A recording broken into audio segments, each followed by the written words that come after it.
The hospital room was quiet enough to hear the wall clock breathe. My cheeks felt cold against the thin pillow, and the IV dripped like a slow drum. That was when Ethan, my husband, leaned over my bed and said in a flat voice, "I can't do this anymore, Emily. I'm going to ask Vanessa to marry me tonight." He looked at his watch like my heartbeat was a late appointment. He straightened his tie, slid my wedding band off my finger without shaking, and tucked it into his pocket as if it belonged there. He thought I was too weak to speak. He thought I was too weak to see. But I saw the small sparkle box hiding in his coat. I smelled the new cologne he wore for her. He glanced at his phone and smiled at a message. "The ballroom is lit. Camera's ready. Don't be late." My throat was dry. "You're leaving now?" He didn't answer. He kissed the air near my forehead, missing me by a mile, and walked to the door. He paused only to fix his hair in the mirror. "They're coming for your vitals in 10 minutes, he said to no one. And then he was gone, stepping out of my room, out of our vows, and into the elevator that would take him to the parking lot, where a black car waited to fly him across town to a party he had no right to throw. Nurse Lily stood frozen by the door with a tray of ice chips. Her eyes were wet. "Mrs. Carter," I held out my hand, my fingers trembling, and she hurried to me. "The brown envelope," I whispered. "Top of the closet, please." She opened the closet, shifted 2 folded blankets, and pulled down a thick, sealed envelope with my name, Emily Carter, written in Attorney Whitaker's neat blue ink. Lily brought it close. I dragged in a breath that hurt and slid my thumb under the flap. Inside lay a letter and a single sheet, a copy of a deed with a gold seal, a date, and a signature that still felt like a hand on my shoulder. Marcus Harrington's, the man who raised me like a father. His last gift. His last lesson. The house that people called a golden myth. The glass and stone mansion on the cliff that everyone said was worth $600 million because of its art, its land, its rare ocean view, its buried history. The house with the ballroom Ethan had rented for tonight's brand partnership event, the house he boasted about to his friends, the house he called ours. It was in my name. It had always been in my name. I pressed the paper flat with shaking fingers as the ache rolled through me like thunder. Nurse Lily touched my wrist. "Do you want me to call Attorney Whitaker?" I nodded once. "Tell him it's time," I said. "Tell him to turn the key." Across town, the sun was sliding behind the sea, painting the sky with fire. Vanessa stood in a dress that looked like a cut piece of moonlight, smiling at the cameras. Sparkles fell from the ceiling like rain. Guests lifted glasses. A string quartet played.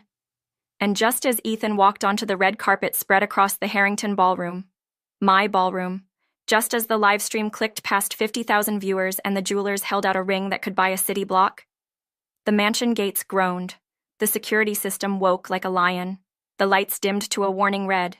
A heavy lock thudded through the iron at the front.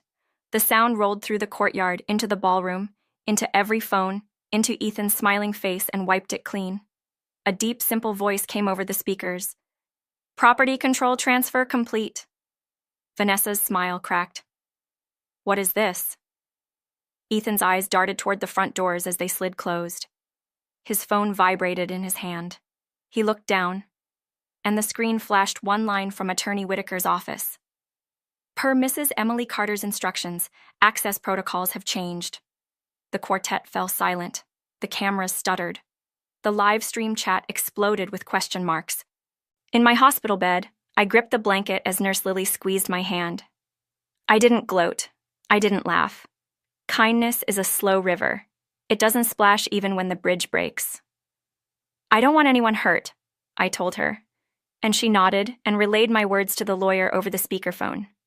No panic, no shouting, just the truth. We will come back to that moment. But first, let me tell you how a woman like me ends up with a house like that, and a husband who leaves her on a hospital bed to propose to someone else on a red carpet she pays for. I grew up in a town where everybody learned to fix something. Miss Ann taught us to mend hems with tiny even stitches. Mr. Cole taught us to listen to engines and cows with the same patience. Grandma Ruth taught me a simple rule. Child, if your very heart is a clean door, you will know who to let in and who to keep on the porch. She also said, when someone feeds you with a long spoon, don't pretend it's a hug. My parents left early, 2 gentle shadows in a box of photos. Marcus Harrington found me when I was 12, sitting on the steps of a library with a broken shoe and a book about bridges. He didn't have to stop, but he did. He asked me what I was reading. I told him it was about how a good bridge knows the weight of those who cross it. He smiled and asked, "What weight are you carrying, Emily?" I told him the truth. He asked if I was hungry. I told him the truth. He became my steady sky. He taught me how to give without showing off. He taught me how to say no without being cruel. He let me sit in boardrooms and kitchens. He said good houses do 2 things well. They keep people safe and they tell the truth. After he died, I cried into the collar of his old coat until there were no more tears. And then his lawyer, Mr. Whitaker, sat me down with tea and slid a sealed envelope across the table. "When you need it," he said. "Not before." The house on the cliff whisper-talked through town for years. People made up stories about the art and the secret rooms and the old tree in the courtyard that grew sideways when the wind refused to obey. They called it $600 million because that number was a spell that made mouths fall open and hopes spill out. I called it home when I needed somewhere to sit under the sideways tree and thank God for quiet. I hosted children from the library there on Saturdays. We did crafts on the long table and ate pancakes. We never filmed it. We never bragged. We said please and thank you and stacked our plates. When I met Ethan, he wore a smile like a shiny shoe. He was funny and quick. He liked how I listened. He liked how I said, "Let's do the right thing, not the loud thing." He brought flowers and jokes. He opened doors and texted good mornings. He said he loved the way I loved people. He kissed my knuckles in the rain. He called me my anchor, and I let him in. It wasn't sudden, the way some storms start. It was little. It was slow. He picked at the threads of kindness like they were lint to be brushed off. He laughed when I stayed late at the free clinic to hold an old man's hand, because the old man was afraid to sleep. He said, "You know this city chews up soft people, right? You can't keep carrying everyone." He took photos with mirror glass eyes, always catching himself in the center, even when it was my birthday cake. He started planning dinners I didn't enjoy and called them our thing. He made jokes about real money, frowning at community centers like they were potholes. He liked the mansion for its cameras, not its sideways tree. I tried to walk with him at a slower pace. I told him my heart wanted to be a home for tired souls, not a red carpet. I reminded him that the best things we owned were the ones we gave away. He kissed my forehead and said, "Sure, sure." He would remember. And then he started meeting clients who wore dresses that cost more than cars and smiles that didn't reach their eyes. Vanessa came into the story like a stage light. Bright, hot, a star because the camera said so. She sold a dream every 12 minutes. She said all the words that money says when it wants to feel interesting. She laughed too loudly and cried too beautifully. When I first met her, she called me sweetheart and told me I was brave to wear flats. I knew then her kindness was a thin mirror. You could see yourself, but you couldn't walk through. That week, I got sick. The kind that turns bones into glass. The doctor said it was a stubborn infection and told me to rest. I tried. But the phone kept lighting up with event planners and sponsors and later, whispers of an engagement. In our ballroom, someone wrote to an assistant. A surprise? A big splash? Hour? I took the brown envelope out of my dresser drawer and felt its weight in my palm. I wasn't ready to open it. Not yet. I told myself a simple thing. If a storm comes, I will close the windows. I will not burn the house. When the fever crept higher, Ethan didn't bring soup. He brought stats. "Babe, the reach on this proposal is going to be insane," he said, pacing at the foot of my hospital bed like he was on a call. "It'll put me on every brand list.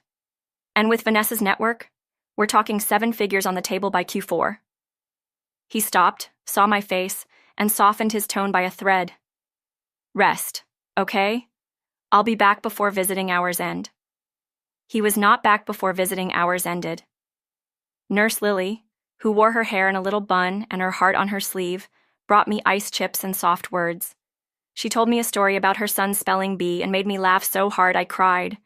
She tucked the blanket around my feet like I was a child. "You're strong," she said, simple as bread. That's the thing about kindness. It looks small. It sounds soft. But when the wind pushes, kindness holds like a good tree. The sideways tree at the house had grown that way for a reason. It had met strong wind. It had learned to lean without breaking. On the afternoon of the party, Attorney Whitaker came by with a calm face and a thermos of peppermint tea. He asked me how I was doing. I told him the truth. He asked me what I wanted. I told him the truth again. "I don't want to fight," I said. "I don't want to embarrass anyone. I just want the house to be what it was meant to be, a safe place, a true place." He nodded. "Then if you need me," he said, tapping the envelope, "say the word." Night came like a slow curtain. The fever lifted a little, like a hand stepping off my chest. Ethan sent a text that said, "Big night. Wish me luck." I typed, deleted, and then put the phone down. I ate a spoon of soup. The clock breathed. The IV dripped. I heard a trolley down the hall, a baby crying, a nurse laughing, a window sighing. Regular things, good things. Then my phone buzzed again. A link. Live Now. The proposal of the year. There was the Harrington ballroom, the lights, the cameras, the faces. There was the sideways tree dressed in tiny lamps. There was Vanessa on a raised platform, glowing like an expensive promise. And there, smoothing his jacket and checking his hair in the camera like it was a soft mirror, was my husband. I reached for the envelope. You already know what happened when Nurse Lily found it and I opened it. You already know what I said. Tell him to turn the key. But listen to what else I said, because it matters. Make sure they close the doors slowly. Make sure security speaks calmly. Make sure the staff is safe and paid for the night even if everyone goes home. Make sure the string quartet gets their full fee. Make sure someone brings blankets to the courtyard, because some of those dresses look cold. Attorney Whitaker said, "Of course." The system changed with a heavy note. Guests looked around like the walls had grown teeth. The lights loosened into a dull red, not scary, just firm. The quartet stopped with a gentle chord. Ethan tried to laugh, but it broke in the middle. The cameras scrambled. The comments turned into a waterfall. Vanessa frowned like someone had bumped her crown. She turned to Ethan. "What is going on?" He checked his phone again. A second message from the attorney had arrived. "Ownership verification is now required for event access. 4 words you can't sweet talk. Proof of owner on file."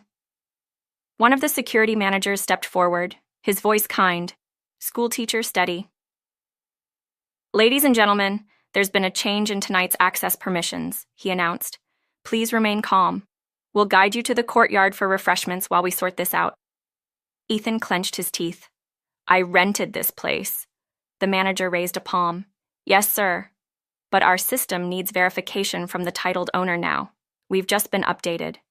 He spoke like a person who knows storms and also knows roofs. Vanessa folded her arms. "And who is the titled owner?" she asked, mouth tight. The manager didn't answer. He didn't have to. He just looked down at the tablet, saw my name, and nodded to himself. A few of the staff smiled small smiles. The kind people smile when truth sits back down where it belongs. Back at the hospital, I let my head rest. I wasn't dancing. I wasn't clapping. I was breathing. Lily dabbed my forehead and told me I was doing great. "You could have blown up the whole world," she said, "and you didn't." "We don't burn bridges," I whispered. "We cross them carefully." In the corner, a little boy from the next room waved at me from his wheelchair. He had big brown eyes and a superhero t-shirt. "Are you a queen?" he asked, serious as rain. "No," I said, smiling. "But I do have a sideways tree." He giggled. "What's a sideways tree?" "Something that survived the wind," I said. That was the soft moment, the low moment after the high. It was quiet and sweet. I wish the story could stay there, where soup is warm and the air smells like peppermint and pencils. But stories like this have a second beat, a harder one, because truth has to ring clear like a bell. On the screen, Ethan raised his voice. "Who do I call?" he snapped. Attorney Whitaker's number flashed up on the security manager's tablet. "We'll connect you now, sir," the manager said, still calm. "Please step this way."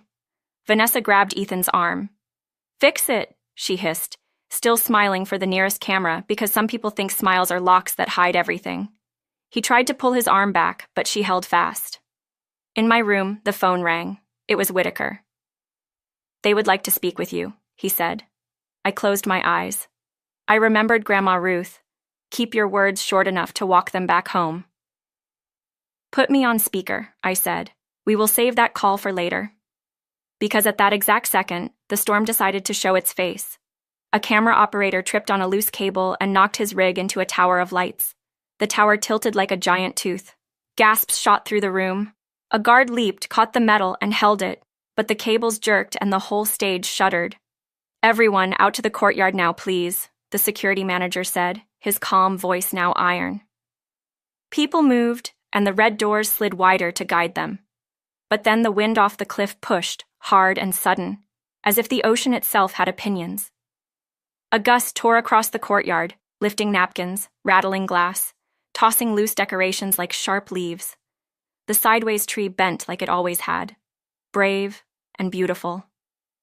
Ethan, stubborn, climbed onto the platform anyway, raised his hand for quiet, and shouted into a microphone that was no longer connected.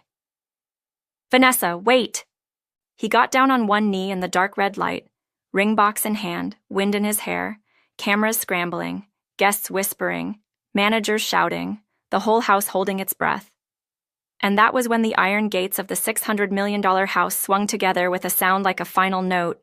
The ballroom doors sealed with a soft hiss. The live stream flickered like a candle and went black. Where are you watching from?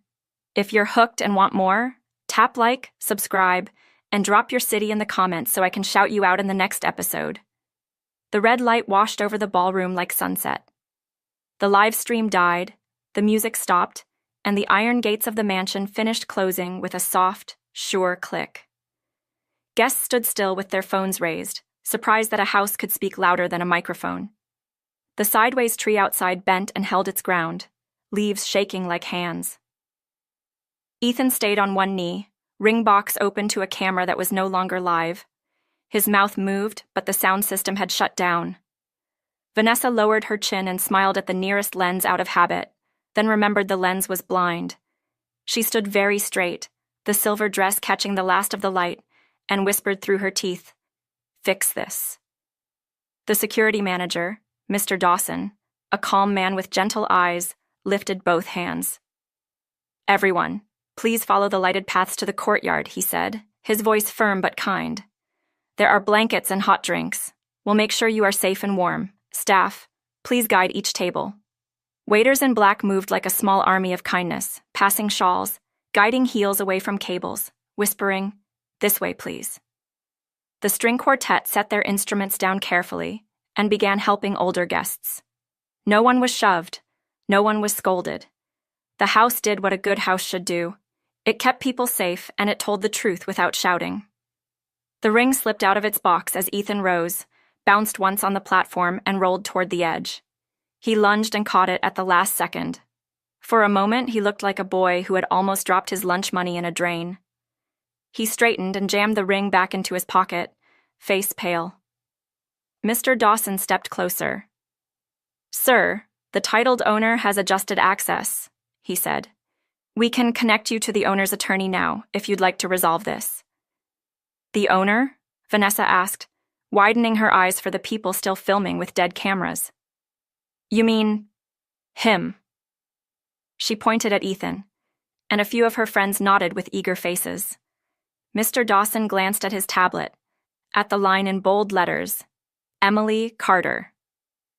He did not lift the tablet high or wave it around. He simply pressed a button and said, "Connecting." Across town, peppermint steam rose from Attorney Whitaker's thermos beside my hospital bed. He watched me, waiting for my nod. I gave it. He pressed speaker. "This is Attorney Whitaker," he said. "I'm here with Mrs. Emily Carter." Mr. Dawson's voice came through first, steady. We're on speaker in the ballroom. Mr. Ethan Carter and Ms. Vanessa are with us. I swallowed once. My throat still hurt, but truth does not need to be loud. Hello, I said. Please move everyone to the courtyard. There are warm drinks and blankets there. I asked the kitchen to make fresh soup. No one should be cold. Murmurs spread like soft wind. A woman in a red coat put a hand to her chest and whispered, "Oh." Vanessa pressed forward. "Who is this?" she asked. "This is the titled owner," Whitaker said in his dry way, like he was reading a grocery list. Ethan's breath crackled over the line. "Emily," he said, and my name sounded like a marble in his mouth. "What are you doing?" "Protecting the house," I answered, "and protecting people." "This is my proposal," he snapped. "You can't—" "I won't let anyone get hurt," I said. "The lights were falling. The wind is strong. The live stream is out. End the event kindly. Send everyone home safe. The staff will be paid in full. The quartet too." Mr. Dawson turned to the staff and nodded. "You heard her." Vanessa tried to smile again, but her lips shook. "You don't own this house," she said brightly, speaking to the air as if a camera had magically turned back on. "He does." Whitaker cleared his throat. "The deed was placed in Mrs. Carter's name years ago by the prior owner, Mr. Marcus Harrington. Title number and seal on file. Copies held by the registrar and by me. The system has been updated to reflect that authority." Silence. Even the wind paused to listen. "I didn't want to embarrass you," I said softly. "I only wanted to keep people safe and tell the truth." Ethan's voice dropped low. "Emily, we can talk about this." "We will," I said, "after everyone is safe, after the staff has their pay, after the guests are calm." Mr. Dawson pointed to the courtyard where heaters hummed and paper cups waited. The guests began to move like a quiet river. Some looked back, some didn't. The sideways tree lifted and settled, left and right, brave and sure. "Please make sure the drivers pull close to the gate," I added. "Issa gets anxious in heavy wind." Issa was the valet with the shy smile and a baby at home. He always overthought the turns. "Will do," said Mr. Dawson, and his eyes warmed. "Thank you." Vanessa laughed, high and thin. "You cannot be serious," she said, looking from Dawson to Ethan. "Are we really letting a sick woman call the shots from a hospital bed? This is insane. You promised me something tonight, Ethan." Ethan rubbed his forehead. "Everyone, please just give us a minute," he said to no one and everyone. Mr. Dawson didn't move. "We'll stay right here," he said. "That's policy." In my room, Nurse Lily pulled the blanket over my toes again. "Your heart rate is up," she whispered, as if we were hiding in a library. I took a breath and nodded. "I have one more instruction," I said into the speaker. "When people leave, please hand them a note at the gate. It says, 'Thank you for coming. Tonight we chose safety over noise. Please get home safe. Soup is on us.'" Whitaker smiled without showing teeth. "I'll have the printer in the gatehouse run them now." Vanessa's mouth opened, closed, opened again. "Soup?" she said. "Are you serious?" "Yes," I said. "It's cold on that cliff." That was the end of the high moment. The wind calmed a little. The soup line started. A camera operator sat on a bench and laughed until he cried, not because it was funny, but because the air suddenly felt normal again. The string quartet's cellist hugged her instrument and whispered, "Thank you, House." Little things began to put themselves back in place. "Emily," Ethan said at last, voice low, as if we were alone, "you can't just pull the rug like this. I needed tonight." "I needed you yesterday," I said. Nurse Lily squeezed my hand. The little boy in the superhero t-shirt in the next bed, Noah, waved his finger in a circle like we had a secret code. I waved back. Vanessa tapped her wrist. "We're leaving," she told Ethan. "Call me when you've handled her." He nodded without looking up. She turned on her heel and snapped her fingers. Two of her friends flowed after her like silver fish. At the gate, a valet handed her a small folded card with the soup message and a paper cup that smelled like chicken and thyme. She scowled, then took a sip on reflex.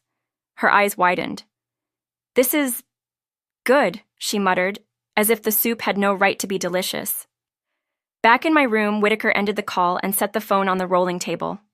I let my head sink into the pillow. The hard part was quiet now. The low part began. Lily adjusted my IV and spoke in a soft voice. "Your temperature is down a little," she said. "That's good." "Thank you," I whispered. "Did the kitchen send the extra bread?" "They did," she smiled. "The loaf with the crunchy top." Noah wheeled his chair a little closer to my curtain. "Are you really a queen?" he asked again, serious, because some questions deserve a second try. "No," I said, "but I'm trying to be a good house." "How can a person be a house?" he asked. "By keeping people safe," I said. "By telling the truth. By staying kind in the wind." He nodded like that made sense. Then he looked at my IV tube. "Does that hurt?" "Not much," I said. He frowned and held out a sticker sheet. "You can have the gold star," he said, "for bravery." I looked at Lily. She smiled and peeled off the gold star, sticking it on the corner of my blanket. For a second, the room felt like a kitchen table with crayons and juice boxes and pancakes. Quiet, warm, good. Whitaker poured me a little peppermint tea into a paper cup and blew on it. "You were clear," he said, "and you were kind." "We don't win anything by throwing stones," I said. "We fix things by holding the door." He nodded. "There will still be noise tomorrow," he said. "Some blogs will say you ruined a perfect night. Some will say you were brave. Some will say both in the same sentence." "Let them," I whispered. "We will keep serving soup." That was the low beat. Soft, slow, steady. But stories do not walk in one speed. They rise again when the truth asks for a louder bell. My phone vibrated. A message from Mr. Dawson. "All guests out safely. Staff accounted for. Drivers queued. Soup a success. One last item. Mr. Carter insists on re-entering to retrieve personal items." Whitaker read over my shoulder. "What personal items?" he murmured. I typed a reply with careful fingers. "He may collect only what he arrived with. Security, please escort. No private access to safes or offices. Record the process." Before Mr. Dawson could acknowledge, another message popped up from a number I didn't recognize, a photo of the ballroom office door. The caption read, "We need a code." "Do not give it," I said, and Lily jumped a little because my voice came out stronger than I meant. I drew a breath. "Sorry." "Do not apologize for standing," Lily said, smiling. "People forget that kindness has bones." Whitaker typed back, "No codes. My office will inventory anything Mr. Carter claims by appointment during business hours." Another ping. This time it was social media. Someone had posted a shaky video of the red lights dimming, the gates closing, and the soup line forming. The caption was a mix of shock and delight. "When the house says, be kind or be quiet. Ballroom shutdown. Soup wins." I did not read the comments. I closed the app. The world can pull you into a whirlpool if you stare at it too long. "Rest," Lily said. "Please." I closed my eyes. The gold star on the blanket glowed softly against the white. The hospital ventilators sighed in a far room.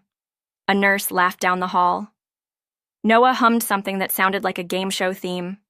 10 minutes later, the door slid open. A security guard I hadn't seen before stood in the doorway with a clipboard against his chest. "Mrs. Carter," he said, "sorry to bother you. Mr. Carter is requesting an in-person conversation. He's on his way here." Lily's shoulders tightened. "Visiting hours are over," she said firmly. "Only immediate family and medical personnel." "He is immediate family," the guard said, uncomfortable. "He says it's urgent." Whitaker looked at me. "Do you want to see him?" he asked. He never pressed. He never pushed. I thought of Grandma Ruth's rule.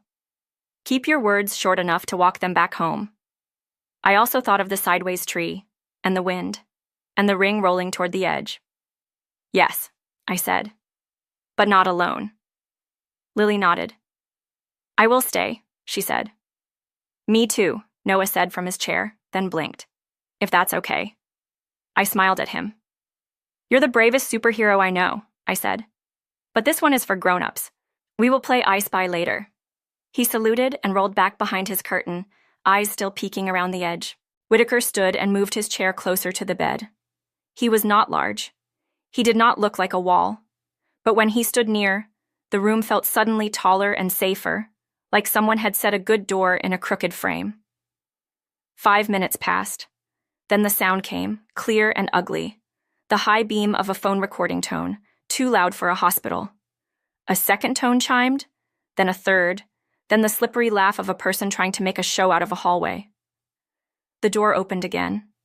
Ethan walked in first, tie loosened, hair pushed by the wind, mouth shaped in a sad smile he had practiced in mirrors. Behind him, Vanessa glided in with a small camera on a stick, red light blinking. 2 other people followed, eyes bright with the kind of hunger that eats stories. This is a hospital, Lily said, voice sharp now. Turn those off or leave. Vanessa's smile did not move. We're documenting our truth, she said. Whitaker stepped half an inch to the side so his shoulder was between me and the camera. No recordings, he said. Hospital policy and private consent. Ethan lifted both hands. It's okay, he told Vanessa. We can keep it private. He looked at me, and his eyes did a thing I used to mistake for love. Emily, he said soft. I'm sorry about the way that looked. I should have sat by my bed, I said. He flinched. I made a mistake, he said. But the house, this is my work too. My partners expect. The house is not a billboard, I said. It is a promise. He took a step closer. I just need the office code, he whispered. There are contracts in there. If I miss this window, we lose everything. Our accounts, Whitaker raised a hand. Your accounts are separate from Mrs. Carter's title, he said. If your contracts depend on property you do not own, that is a business issue, not a title issue. Vanessa exhaled a laugh. You hear that? She said to her friends even though their cameras were down. He's letting her ruin your life. Ethan's jaw clenched. Could we step outside? He asked me. No, I said. His eyes flashed. The polite face dropped for a second and I saw the storm under it. He reached for the rolling table where the brown envelope lay, the one Lily had tucked under a magazine after I opened it. His fingers brushed the corner. Don't, Lily said. He ignored her and pulled the envelope out.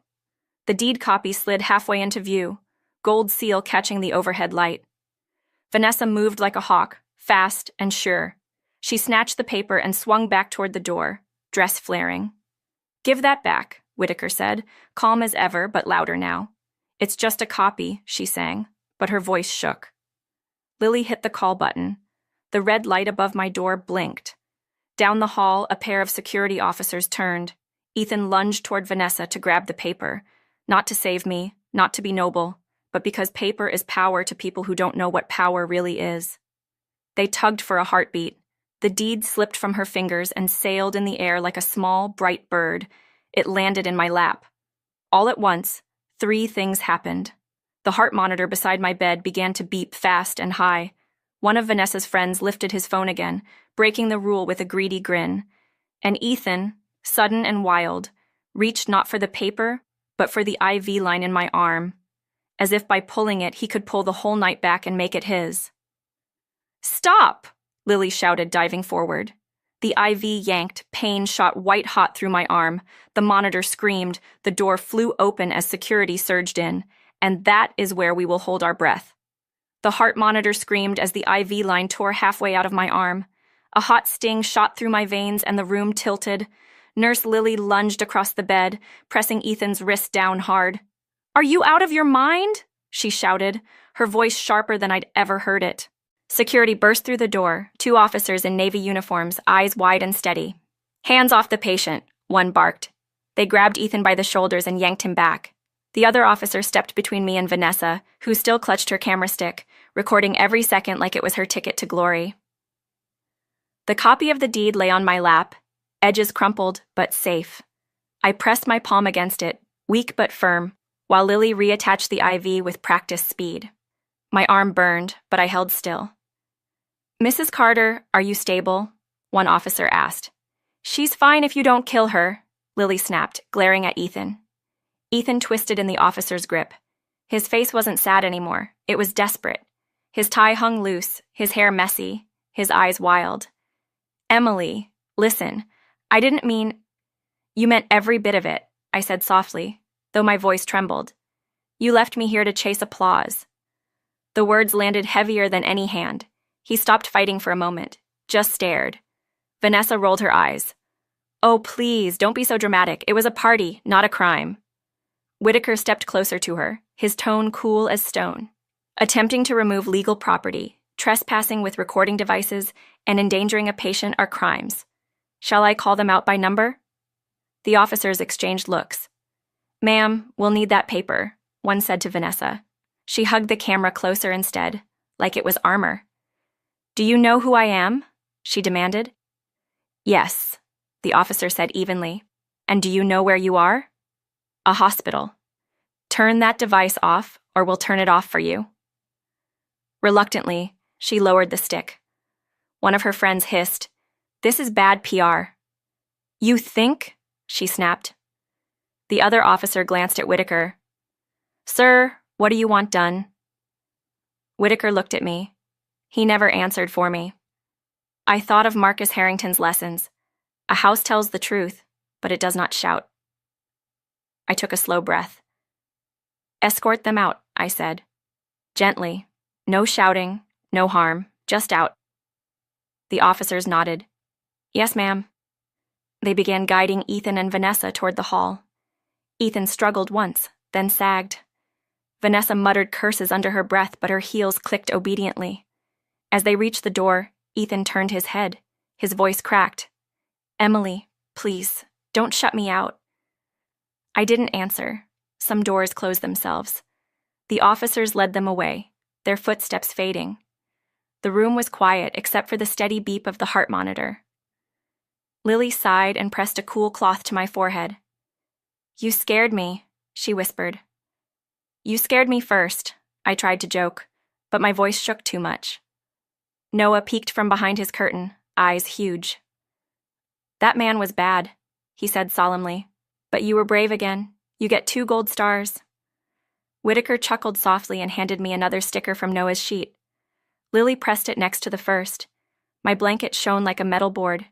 The low beat followed, the calm after the storm. Lily checked my vitals. Whitaker sipped his tea.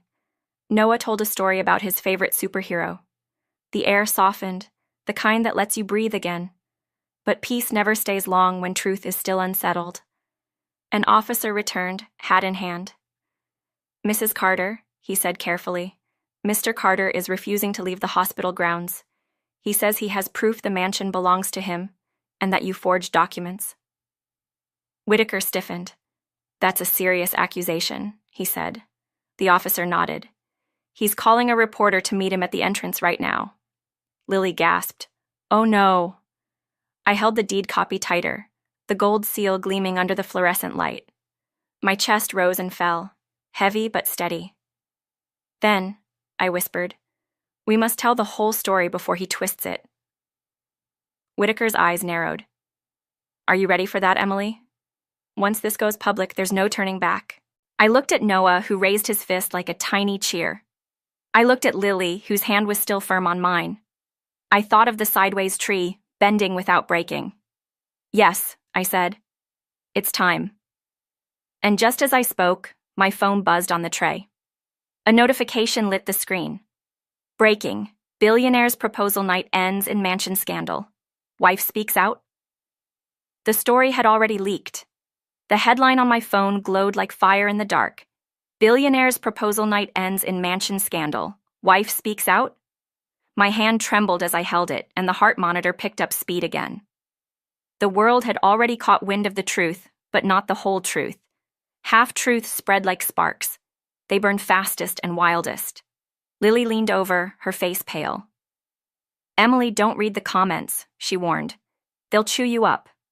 Whitaker adjusted his glasses, calm but sharp. We expected this, he said. The question is whether we answer now or wait until Ethan digs himself deeper. From down the hall, voices echoed, raised, frantic, the kind of tone reporters carry when they smell blood. Someone was already here with cameras. The officer re-entered. Ma'am, the lobby is swarming with press. Mr. Carter is giving statements. He claims he financed the house entirely, and that you took advantage of a dying old man to steal the deed. Lily gasped, her hand flying to her chest. That's not true. Whitaker's jaw tightened. He's playing the victim. Typical strategy. He looked at me. But lies are loudest when the truth stays silent. What do you want to do? I stared at the gold seal on the deed copy in my lap. Marcus Harrington's signature felt alive under my fingers, like his hand was still guiding mine. He had trusted me with this. He had trusted me to protect not just walls and windows, but the meaning of them. We tell the truth, I said, steady now, but not with shouting, not with cameras in hospital halls. We'll do it in our own way. Whitaker nodded slowly. Then we'll prepare a statement. Clear, simple, undeniable, something the house itself can echo. Noah peeked around his curtain again, eyes wide. Are they going to fight you on TV? He asked. I smiled gently. Maybe. But remember what I told you about houses? A good house keeps people safe and tells the truth. That's what we'll do. The low moment settled. Lily replaced my IV tape and hummed softly, trying to calm the room. The chaos outside didn't touch us for a few minutes. It was just the beeping monitor, the smell of peppermint tea, and Noah's soft humming of a superhero theme. Then came the knock, heavy, urgent. The door swung open, and Ethan stepped inside again, flanked by 2 reporters with cameras flashing. His tie was gone, his shirt untucked, but his smile was back, the fake one he used for sponsors. Emily, he said loudly, projecting his voice, I just want the world to hear your side. Tell them you signed that house over to me. Tell them you regret this circus. Save us both. A reporter shoved a microphone close. Mrs. Carter, is it true you faked ownership of the Harrington mansion? Did you betray your husband? Lily snapped, This is a hospital, not a circus tent. Get out. Whitaker raised his hand, calm but commanding. Turn those cameras off or I will have the hospital file trespassing charges immediately. Ethan stepped closer to my bed, ignoring them all. His eyes burned into mine. Emily, if you say nothing, they'll believe me. But if you side against me, you'll ruin everything. Think about what we built. Think about us. My heart thudded. I looked at him, then at the cameras, then at the paper in my lap. For a second, the world seemed to hold its breath. Then I lifted the deed copy, gold seal gleaming in the fluorescent light, and spoke in a clear, calm voice. This house has always been mine. The reporters gasped. Camera flashes exploded. Ethan's face went pale as paper. Lily gripped my hand tight. Whitaker straightened his tie like a man who knew a storm had just changed direction. And then, before anyone could react further, my phone buzzed again with another breaking alert. Registrar confirms Harrington Mansion, titled solely to Emily Carter. The truth was out. But that was only the beginning of the storm. The cameras flashed so hard that the hospital room lit up like a lightning storm. I held the deed copy in my lap, my hand trembling, but firm. The gold seal gleamed in the fluorescent light, brighter than Ethan's polished shoes, brighter than Vanessa's diamond smile. The truth had a glow of its own, and even in my weakness, it felt heavier than the lies they had been parading. This house, I said clearly, though my throat was dry, has always been mine. The words rang across the small hospital room, cutting through the noise of reporters, the buzzing heart monitor, and Ethan's fake laugh. One of the reporters gasped and almost dropped her camera. The other whispered into his microphone for the live feed. She says it's hers! Mrs. Carter says the $600 million mansion belongs to her. Ethan's face collapsed. His smile, the one he always wore for investors and photo shoots, cracked like old glass. He turned toward the cameras, flailing for words. She's confused. She's sick. You can't take what she says seriously. Look at her. She's on a hospital bed. She's been under medication. Enough, Lily snapped, stepping between the bed and the cameras. Her bun had come loose, and her eyes were fire. This woman is my patient, and she's more lucid than any of you standing here. You will not discredit her in her own room. The reporters hesitated, torn between decency and their hunger for headlines. Whitaker adjusted his glasses and pulled out a slim black folder. For clarity, he said, his voice calm but slicing through the tension.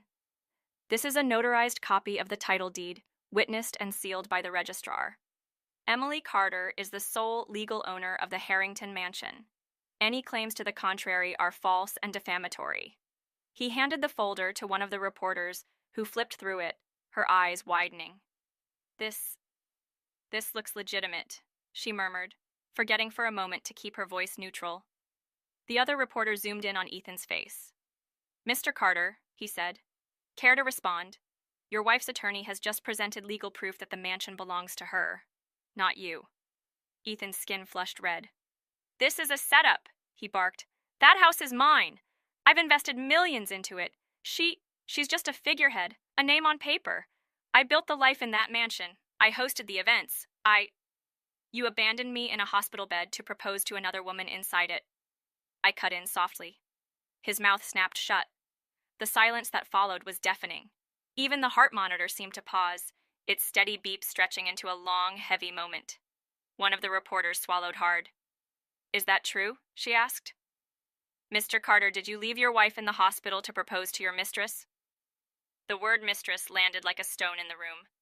Vanessa, who had been leaning against the doorframe with her camera hidden under her shawl, straightened suddenly. Don't call me that, she snapped. The reporter turned her lens toward her. Then what should we call you? The woman he was about to propose to while his wife lay sick in a hospital. Vanessa's eyes darted toward Ethan, searching for a rescue. But Ethan, for the first time in his life, looked like a man with no script.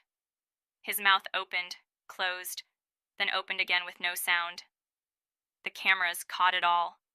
This was the extreme high moment. The storm breaking. The world was watching as his mask cracked. But storms always quiet down before the next wave. Security officers stepped in quickly, holding up their hands. This is a hospital, not a press room, one of them announced. You've had enough. Step outside immediately. The reporters hesitated, reluctant to lose the golden moment, but they knew better than to defy uniformed officers inside a hospital. With a final snap of their cameras, they filed out into the hall, murmuring into their recorders, already preparing their explosive headlines.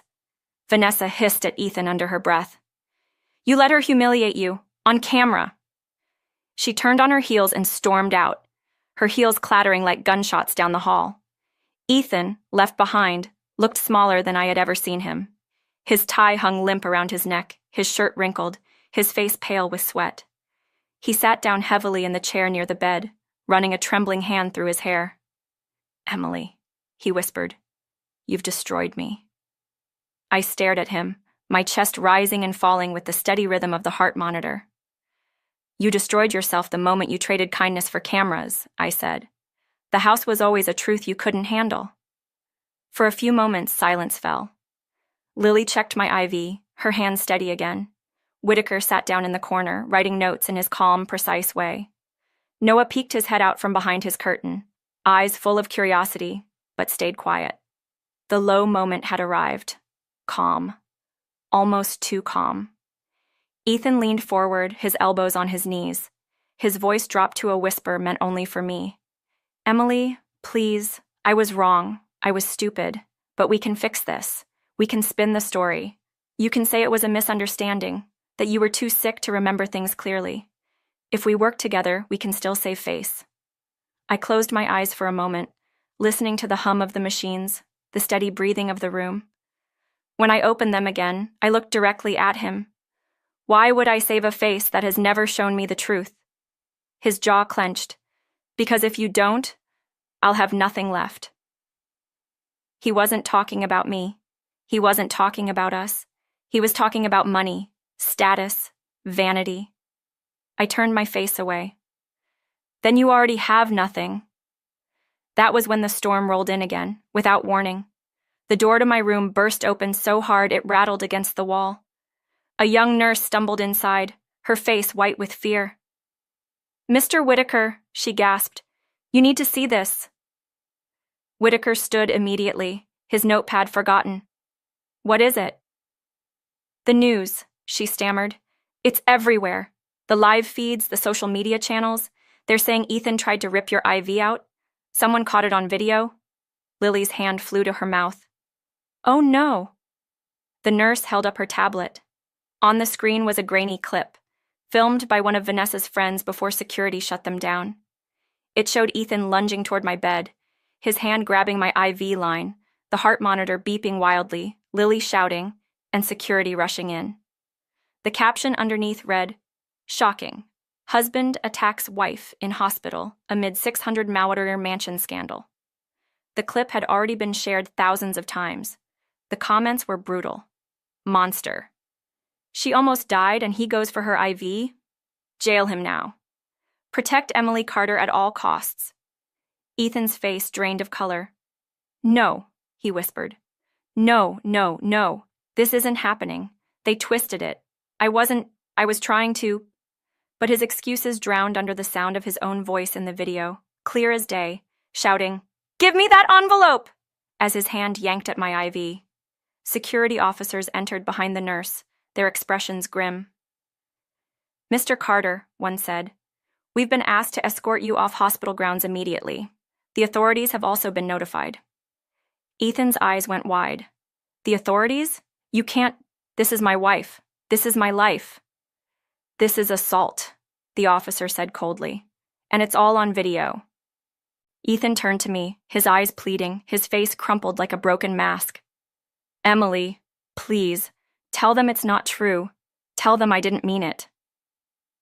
For a moment, I saw the boy he used to be, the one who had kissed my knuckles in the rain, who had laughed at silly movies, who had promised forever under a sideways tree. But that boy was long gone, buried under greed and vanity and betrayal. I looked at him one last time. "The house tells the truth, Ethan, and so will I." The officers took him by the arms. He struggled weakly, then sagged, letting them drag him out of the room. His voice echoed down the hall, desperate, broken. "Emily, don't do this to me. Emily." The room was quiet again, except for the soft beep of the monitor and the distant sound of camera shutters in the lobby. Lily sat down heavily, her hands shaking. "I can't believe he did that. In front of everyone." Whitaker closed the nurse's tablet with a snap. "Believe it," he said, "and prepare yourself. The storm has only just begun. Tomorrow morning, this will be front-page news everywhere. The world will know everything." I leaned back against my pillow, exhausted, my body weak, but my spirit stronger than it had ever been. The sideways tree in my memory bent again in the wind, but it did not break.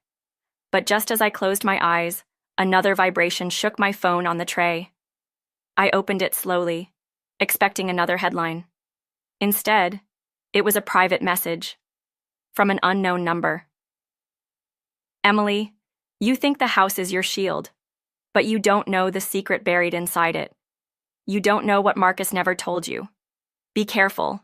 The house can protect you or destroy you." My chest tightened. My hands trembled. A new secret? Marcus? The house? Before I could show Whitaker, the message vanished from my screen, deleted remotely. And in the hallway outside, I heard Vanessa's sharp voice rise over the reporters. "She may own the house on paper, but she has no idea what's hidden inside. And when she finds out, she'll wish she never opened that deed."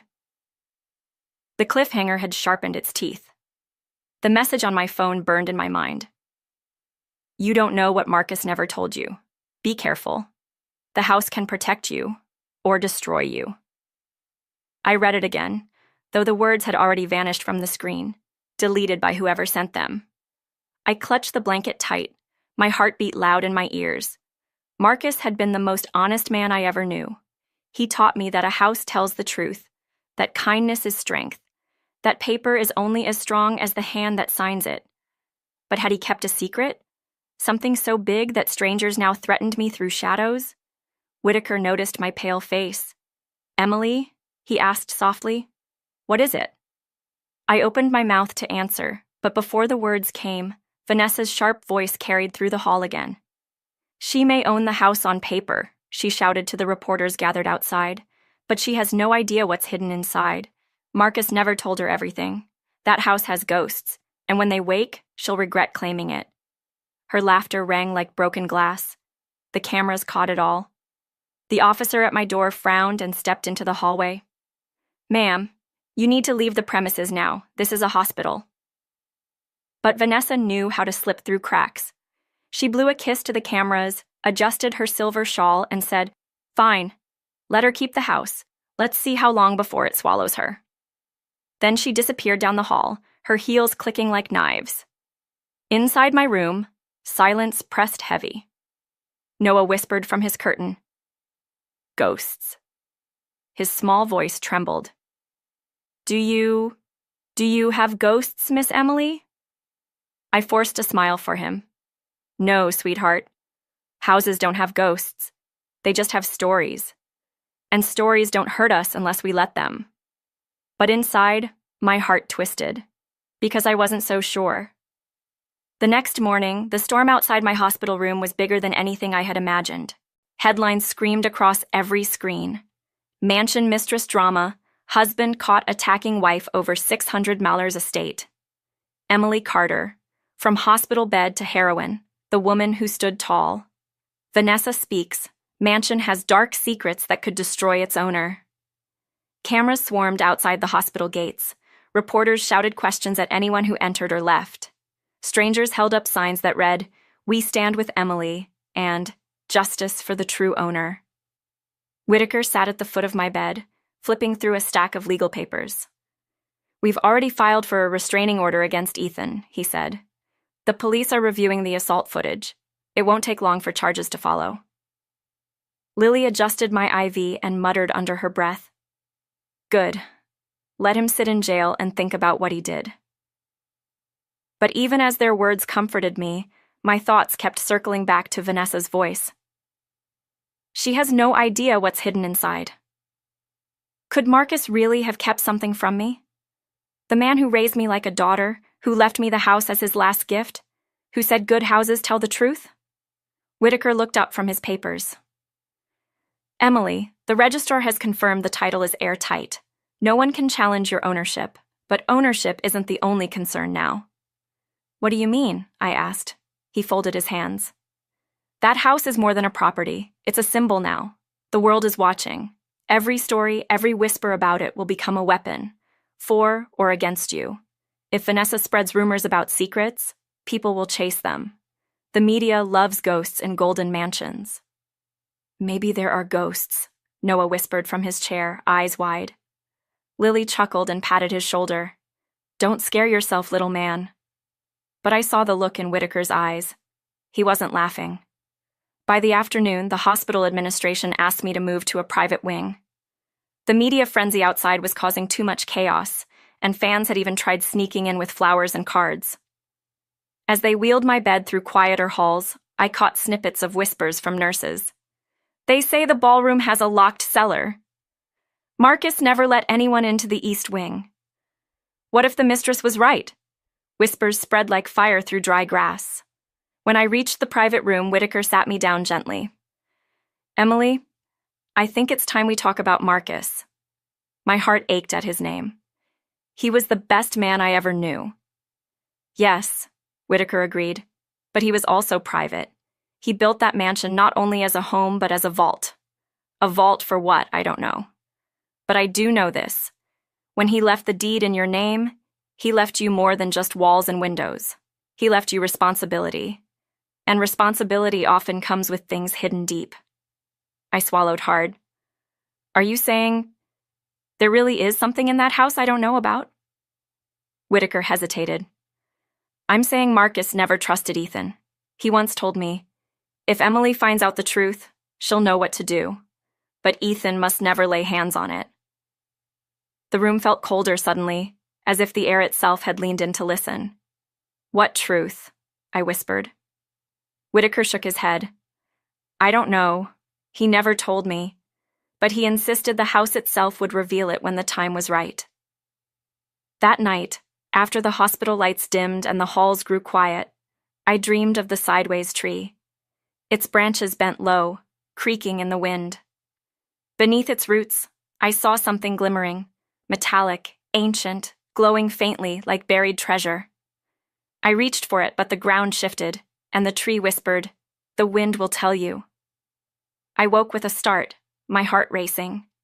Lily dozed in the chair by my bed, her head tilted, her hand still loosely holding mine. Noah snored softly behind his curtain, but my phone buzzed again. Another message from an unknown number. This one did not delete itself. "If you want the truth about Marcus, go to the east wing of the mansion, the locked room behind the painted wall. Midnight. Come alone, or lose everything." I stared at it, my breath shallow. Midnight. The east wing.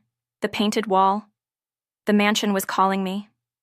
The next morning, before I could even tell Whitaker about the message, the news hit harder than ever. Ethan had been arrested overnight. The video of him grabbing my IV had gone viral worldwide. Protesters stood outside his apartment with signs. Brands that once chased him were now dropping him faster than leaves in a storm. But instead of relief, I felt only unease, because the real battle wasn't just Ethan anymore. It was the house. By midday, Vanessa held a press conference in a glittering hotel lobby. Cameras flashed as she stood tall in a white dress, her smile sharp. "That house is cursed," she declared. "Emily Carter may hold the papers, but she doesn't hold the truth. There are things buried in those walls that Marcus Harrington never wanted the world to see. And when they come out, oh, you'll all see who the real victim is." The crowd erupted with questions. Some laughed, some gasped, some leaned forward eagerly. Vanessa's words were gasoline, and the media was a match. Back in my hospital room, I watched the live stream on Lily's tablet. My chest felt tight. Vanessa wasn't just talking anymore, she was daring me. Whitaker closed the stream with a tap. "She's bluffing, stirring rumors." But I shook my head. "No," I whispered. "She knows something. Or at least, she thinks she does." Whitaker looked at me concerned. "Emily, what are you not telling me?" I hesitated, then handed him my phone. The midnight message still glowed on the screen. He read it slowly, his face grave. "This changes everything." "What do we do?" I asked. He set the phone down carefully. "We prepare. If Marcus left something hidden, we'll find it on our terms. Not Vanessa's, not Ethan's, not anyone else's." "But the message said midnight," I whispered. Whitaker's eyes narrowed. "Then midnight it is, but you will not go alone." That evening, the hospital grew quiet again. But inside my chest, the storm was only getting louder. The world outside thought the battle was over. Ethan disgraced, Vanessa ranting, me crowned the rightful owner. But I knew better. The real story was buried in the walls of that house. The truth Marcus left me had not yet been uncovered. And as the clock ticked toward midnight, I felt it in my bones. The next storm would not be in the hospital. It would be in the mansion itself. The clock in my hospital room ticked like a slow drum. Each second felt heavier than the last. Midnight loomed closer, and with it, the promise, or the threat, of the truth hidden inside the Harrington mansion. Whitaker stood by the window, his arms folded, his sharp eyes scanning the streetlights below as though enemies might rise out of the shadows at any moment. Lily fussed with my blanket for the 10th time, trying to disguise her worry as care. And Noah, still awake past his bedtime, stared at me with wide eyes from his wheelchair, whispering, "Are you really going to the haunted house tonight?" "It's not haunted," I told him gently, though my own voice betrayed the tremor in my chest. "It's just holding a secret." "But what if the secret is bad?" he asked. I thought of Marcus, his calm smile, his steady voice, his kindness. He was not a man who kept bad secrets. If there was something hidden in that house, it had to be something he wanted me, not Ethan, not Vanessa, to discover. If it's mine to find, I whispered, then it won't be bad. It'll just be heavy. Lily frowned. Emily, you're barely recovering. Midnight visits to locked wings of mansions? No. Absolutely not. You're staying here. Whitaker turned from the window. She's right, he said firmly. But the message insists on midnight. Whoever sent it wants to lure you there, probably alone, which means it's a trap. Or a test, I murmured. Either way, you will not go without me, he said. His voice was iron. I nodded slowly. And Lily, too. Lily gasped. Me? Yes, I said, because kindness sees what lawyers miss. Her lips trembled, but she nodded. And me? Noah piped up. I shook my head quickly. No, sweetheart. This isn't for children. But I'm brave, he insisted, puffing his little chest out. I smiled sadly. Brave isn't running into every storm. Sometimes it's waiting until the right one. By 11:30, Whitaker had arranged a discreet transfer. No flashing lights, no reporters tipped off. Just a quiet black sedan, tinted windows, and 2 trusted security officers he had known for decades. As they wheeled me down the empty hospital hallway, I felt the weight of every step, every turn of the wheels. The nurses who passed by didn't ask questions, but their eyes whispered prayers. The city outside was asleep, except for the cameras still flashing at the hospital gates. We slipped out the back through a service entrance and into the waiting car. The night was cool, the streets damp from a light rain. The sideways tree at the mansion flickered in my mind like a compass needle, pulling me home. The ride was quiet. Lily held my hand, her thumb tracing circles against my skin. Whitaker scrolled through his phone, scanning updates. The security officers kept their eyes sharp on the road.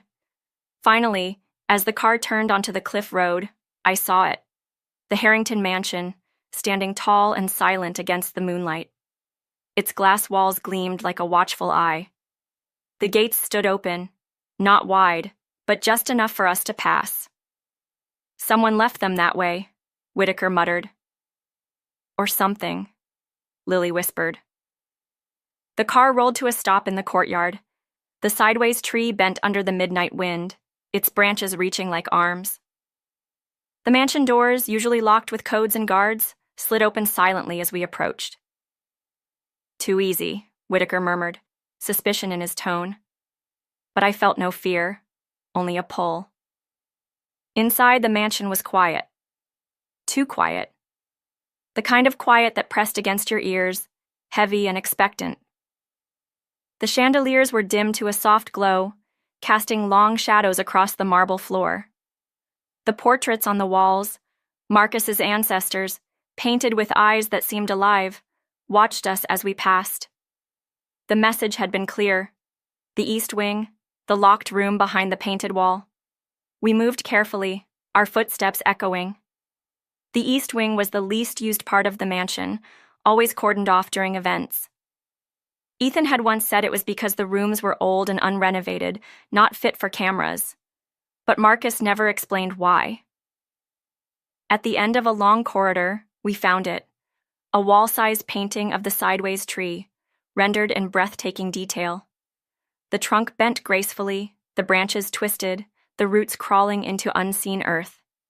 The painting had always seemed decorative, but tonight, under the soft glow of the chandeliers, I noticed something else, tiny hinges along its frame.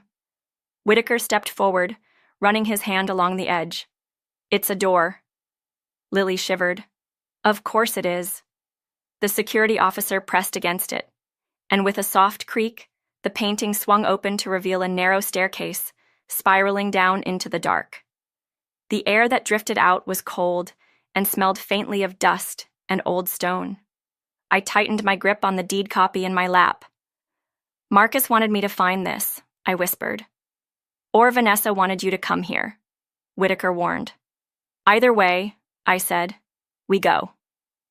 The staircase wound downward for what felt like forever. Each step echoed in the silence, and the deeper we went, the colder it grew. At the bottom, we reached a heavy wooden door reinforced with iron bands. Carved into it were words in Marcus's neat script. Truth is heavier than gold. If you carry it kindly. My chest ached at the sight. That was Marcus, always reminding me that truth was a weight, not a weapon. Whitaker found an old brass keyhole. He tried one of his skeleton keys, and with a reluctant groan, the lock turned. The door swung inward. Inside was not a cellar, not a vault, not a treasure room. It was a library. Floor-to-ceiling shelves filled with leather-bound journals, files, letters. A desk stood in the center, and on it, a single sealed envelope with my name. Emily. I wheeled myself closer, my hands shaking. Lily lit a lantern from the wall and placed it on the desk, its warm glow spilling over the papers. I broke the seal carefully and unfolded the letter inside. It was Marcus's handwriting. My dear Emily, if you are reading this, then the house has guided you to the truth I could not tell you while I lived. The Harrington fortune was built not only on kindness, but also on choices, some good, some shameful. I spent my life trying to repair the mistakes of those before me. In these journals, you will find records of every transaction, every secret deal, every hidden injustice tied to this estate. Land that was taken unfairly, families who were never compensated, promises made and broken. I leave this not to burden you, but to give you the power to set things right. The house will be yours in law, but its soul belongs to the people who suffered for it. If you choose to honor them, the house will stand as a beacon of truth. If you hide these records, the house will become a prison. Do what I could not finish. Carry this truth kindly. Always, Marcus. The words blurred as tears filled my eyes.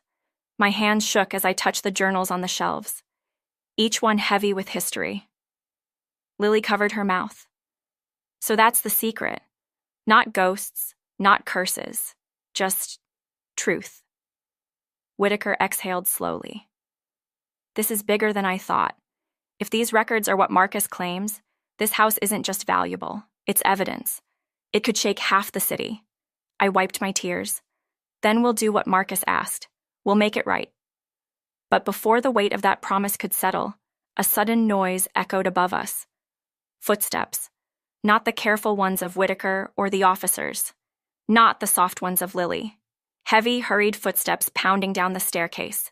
The officers drew their flashlights and stepped toward the door. "Who's there?" Whitaker demanded. The footsteps grew louder, closer. Then a voice rang out in the dark, furious and desperate. "Emily, put that letter down. You don't know what you're holding." It was Ethan. The officers moved fast, blocking the entrance, but Ethan shoved against them with the strength of a man driven by madness. His face was wild, his eyes bloodshot, his shirt half untucked. "You think you've won?" he shouted. "That house isn't yours. Those papers, those are mine. I need them." He lunged toward the desk, his hand reaching for Marcus's journals. Lily screamed. Whitaker shouted, "Stop him!" The officers tackled Ethan to the ground, but his hand managed to brush one of the journals. It tumbled from the shelf and landed open at my feet. And there, scrawled across one page in Marcus's neat hand, was a single chilling line. "If Ethan Carter ever learns of this room, the house itself is in danger." I froze. My heart pounded. Ethan roared, struggling against the officer's grip. "Give it to me! It's mine! All of it is mine!" The lantern flickered violently, casting wild shadows across the walls. Dust shook from the ceiling. The whole room seemed to groan, as if the mansion itself was warning us. And then, with a deafening crack, the door to the library slammed shut behind us, locking tight. We were trapped. The door slammed with a deep, heavy thud, and the iron bands rattled like thunder. The lantern flame jumped high, then shivered small. We were locked inside Marcus's secret library, me in my wheelchair, Lily with wide eyes, Whitaker standing firm, the two security officers braced at the door, and Ethan on the floor, panting like a cornered wolf. For a long breath, no one spoke. You could hear the house breathe, the tiny hiss of the lamp, the slow tick of an old clock somewhere behind the shelves, the faraway hum of air through hidden vents. Dust hung in the beam of the lantern like tiny stars. "Get off me!" Ethan barked, wrenching his shoulder. He fought like a drowning man. The officers tightened their grip. Whitaker didn't raise his voice. He never needed to. "Ethan, stop," he said, calm as a stone in a river. "You are making everything worse." Ethan glared at me. His eyes were red, his hair wild, his face pale with sweat and anger.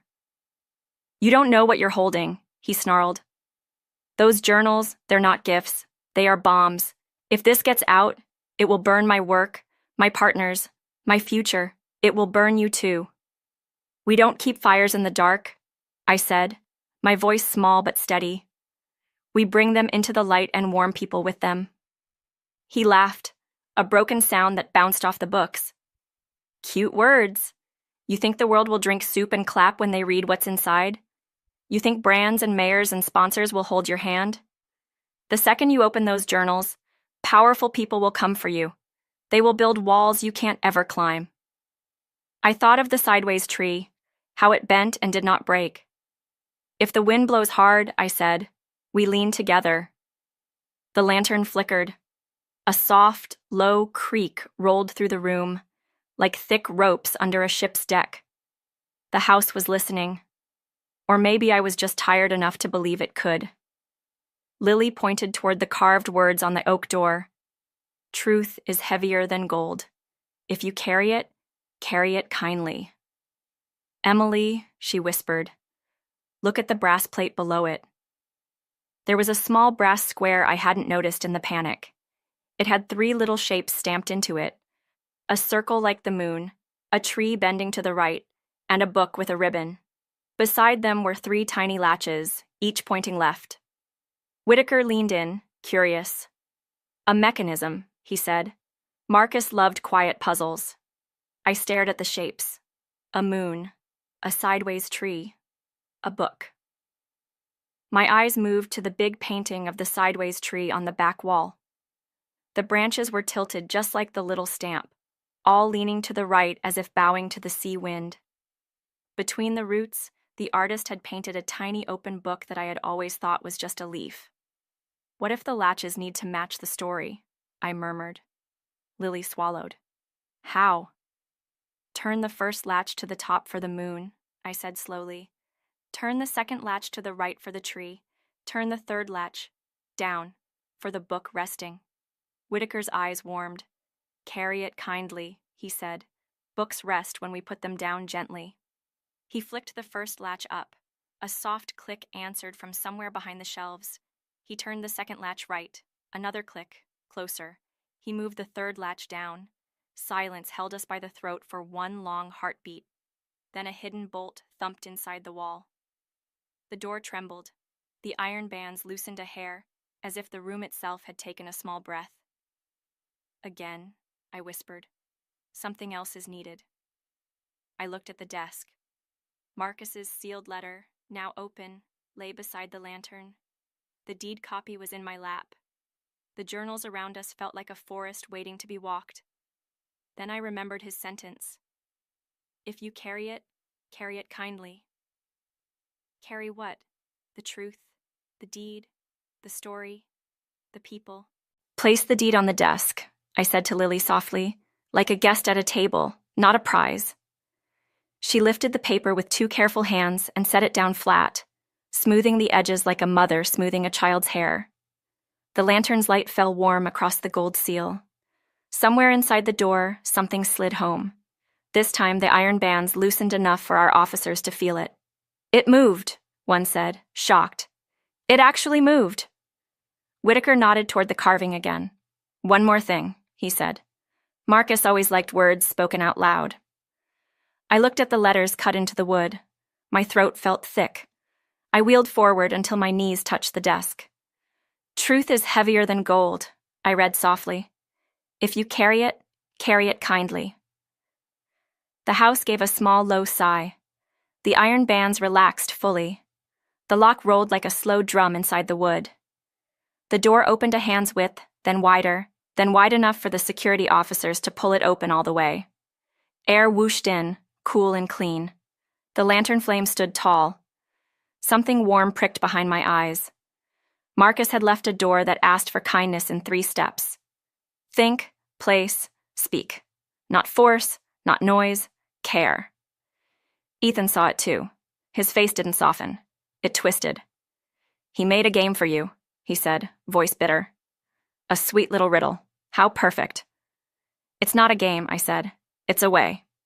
The officers hauled Ethan to his feet. We're taking him upstairs, one said. We'll put him in the study and call the police for pickup. Ethan jerked hard. I'm not going anywhere without those books. You're going nowhere near them, Whitaker replied. This room will be sealed again until we can archive everything properly with a judge present. We will do this the right way. A growl lived low in Ethan's throat. The right way, he mimicked. The kind way. The soup way. The human way, Lily said, and her voice was soft but full of bone. That was the high moment. A locked room opened by care, a wild man held, a puzzle solved. The storm's wave lifted us high and let us see far. And as always, after the high, a quiet part came in to rest our hearts. The officers led Ethan to the door. He looked back once, eyes burning, and then he was gone, boots and curses fading up the hidden stair. Silence wrapped the room like a blanket. I drew a careful breath. The air smelled like leather, old paper, and a little bit of sea. Emily, Whitaker said gently, turning to the nearest shelf, we need to see what we are holding. Not all of it, not tonight, but the first pages, the root of the tree. I nodded. My hands would not stop shaking, so he pulled a journal down himself and placed it on the desk.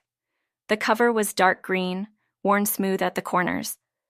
On the first page in Marcus's neat hand was a date from long before I met him, decades ago, and a title, On the Land and the People. Whitaker read aloud, slow and clear, for the room and for me. I found today what my grandfather did, and it broke something inside me. The land on the hill was not bought clean, it was taken crooked. 4 families lived there first, families with deeds the law pretended not to see. A man with money waved papers, and a man with a badge looked away, and 4 families carried their tables down the road. We built our ballroom on their quiet. Lily covered her mouth. Oh, she breathed. Oh, Marcus! Whitaker turned the page. I spent 20 years trying to undo what was done. I tracked down 2 families and paid them what I could, and more. They looked at me with pain and grace. The 3rd family would not speak to me. The 4th family, I never found. The records were burned. The name lost in paper smoke. I stared at the lines. My heart slid down into a heavy, sad place. People had eaten dinner and danced under the chandelier of a ballroom built on someone else's good ground. Someone had carried plates in the kitchen while their own home was gone. I looked down at the edge of the page. There, in Marcus's handwriting, was a list of the 4 family names. The first 2 were crossed out with a note. Paid plus apology plus land returned. The 3rd had a line drawn beside it. Refused contact. The 4th was blank. Blank like a question. And then I saw the 3rd name. Williams. Williams, I said out loud. Lily frowned. There are many Williams. I turned my head slowly toward the curtain where Noah's little wheelchair had rolled, and the comic book peeped out from the pocket. A sticker sheet with stars had fallen onto the floor. I said his name softly. Noah. His head popped around the curtain at once, eyes bright and curious. Yes? What's your last name? I asked gently. Williams, he said, simple and proud. Like my grandma, she says it is strong. Lily's breath caught. Whitaker looked at me and then at the journal and then at Noah again. His face changed. It is a rare thing to see a lawyer look like he is about to cry. What is your grandma's first name, Noah? He asked, voice kind. Etta, he said. Why? The room went very quiet. My eyes slid back to the journal. Beside the 3rd family name, in Marcus's small, neat note, someone had written, Etta, refused to meet, said the house should be a school, not a party. The handwriting after the dash was not Marcus's. It looked rushed, like a friend's quick scratch. I felt something deep and steady stand up inside me. A choice, a promise, a way forward that was not cameras and clapping, but chairs and books and pancakes on long tables. I reached out my hand to Noah. He came in close with his wheels humming gently. I took his small fingers.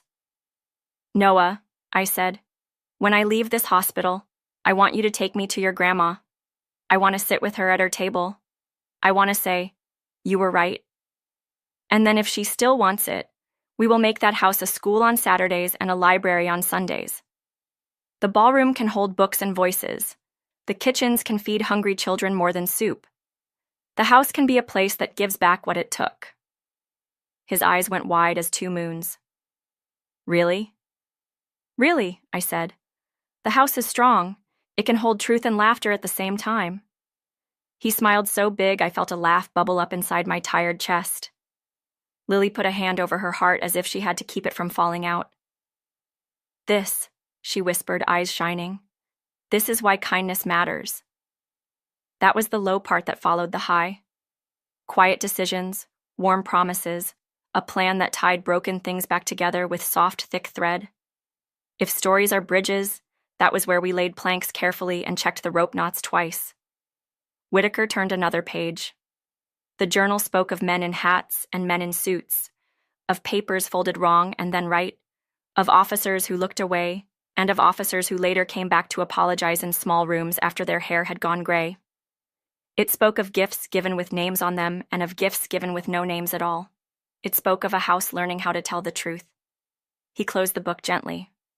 "We have enough to begin," he said, "but we will not run to the cameras. We will run to the people. We will meet Miss Etta. We will find the fourth family. We will do this step by quiet step." I nodded. "We will put chairs in the ballroom," I said. "We will put story time under the sideways tree. We will fund scholarships with every painting on the second floor if we have to."